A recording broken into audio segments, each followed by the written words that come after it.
Saudara-saudari, adik-adik, Bapak Ibu, para sahabat Tuhan Yesus di Paroki Santo Yosef Medari dan di Stasi Santo Thomas Seyegan, juga para sahabat Tuhan Yesus dimanapun Anda berada. Berkah dalam, salam semangat, sehat selalu, tetap berbahagia, senantiasa tekun berbuat baik, dan di dalam berkah Tuhan. Kembali marilah kita belajar ilmu sejati pada hari Jumat, tanggal 6 Januari tahun 2023, hari biasa masa Natal, dan juga merupakan hari Jumat pertama dalam bulan Januari. Marilah kita mengawali belajar ilmu sejati kita dengan berdoa. Dalam nama Bapa, Putra, dan Roh Kudus. Amin.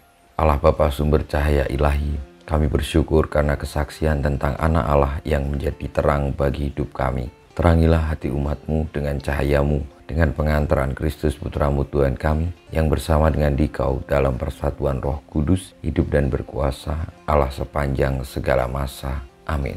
Saudara-saudari yang terkasih, kita akan belajar ilmu sejati dari Injil Yesus Kristus menurut Markus bab 1 ayat 7 sampai dengan 11. Tatkala banyak orang datang minta dibaptis, Yohanes memberitakan, "Sesudah aku akan datang Dia yang lebih berkuasa daripadaku. Membungkuk dan membuka tali kasutnya pun aku tidak layak. Aku membaptis kamu dengan air, tetapi Ia akan membaptis kamu dengan Roh Kudus." Pada waktu itu, datanglah Yesus dari Nazaret di tanah Galilea, dan Ia dibaptis di sungai Yordan oleh Yohanes. Pada saat keluar dari air, Yesus melihat langit terkoyak, dan roh seperti burung merpati turun ke atasnya. Lalu terdengarlah suara dari surga, "Engkaulah anak yang kukasihi, kepadamulah aku berkenan." Demikianlah sabda Tuhan. Terpujilah Kristus. Para sahabat Tuhan Yesus yang terkasih, Tuhan Yesus memberikan dirinya dibaptis oleh Yohanes menjadi tanda bahwa Tuhan Yesus sama seperti kita manusia. Baptisannya bukan berarti baptisan yang sama dengan orang-orang biasa karena Tuhan Yesus tidak berdosa. Baptisan Tuhan Yesus tidak dalam arti menghapus dosa-dosa yang dimiliki Tuhan Yesus, karena Tuhan Yesus tidak berdosa, maka baptisan itu lebih bermakna bahwa Tuhan Yesus diberikan kepada manusia. Dia dinyatakan sebagai anak manusia yang diberikan oleh Bapa untuk keselamatan umatnya. Solidaritas Allah bagi umat manusia itu tampak di dalam pembaptisan Tuhan Yesus. Maka ketika setelah Tuhan Yesus dibaptis, turunlah roh seperti burung merpati dari langit, dan ada suara yang mengatakan, "Engkaulah anak yang kukasihi, kepadamulah aku berkenan." Artinya Yesus yang anak Allah, yang juga sekaligus putra manusia, dikasihi oleh Allah, dan kepadanya lah Tuhan berkenan untuk mengutus dan memberikan Tuhan Yesus untuk keselamatan umatnya.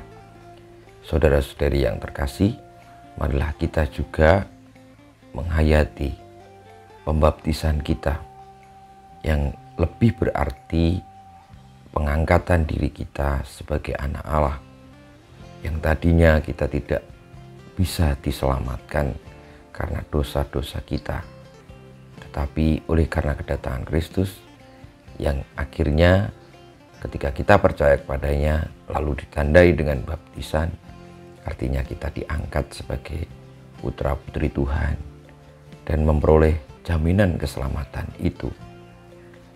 Baptisan juga lalu akhirnya membuka hati kepada Roh Kudus, kepada Tuhan Yesus sendiri yang adalah kebenaran sejati, sebagaimana Yohanes Pembaptis yang mengatakan bahwa setelah Dia akan datang, Sang Putra Manusia, untuk membuka tali kasutnya pun Yohanes tidak layak, karena yang datang itu adalah sabda Allah sendiri. Kita mohon berkat Tuhan, semoga kita boleh menghayati baptisan kita, hidup oleh karena sabda Allah, dan diberikan jaminan sebagai putra-putri Tuhan. Akhirnya kita pun beroleh keselamatan dalam hidup ini. Kita mohon berkat Tuhan. Kemuliaan pada Bapa dan Putra dan Roh Kudus, seperti pada permulaan, sekarang, selalu, dan panjang segala abad. Amin. Ya Yesus, jadikanlah hati kami seperti hati-Mu. Tuhan bersamamu dan bersama rohmu, kita semua hidup kita, perjuangan kita untuk menghayati pembaptisan kita, panggilan kita sebagai anak-anak Tuhan. Senantiasa dibimbing, dilindungi, diberkati oleh Allah yang Maha Kuasa, Bapa, Putra, dan Roh Kudus. Amin.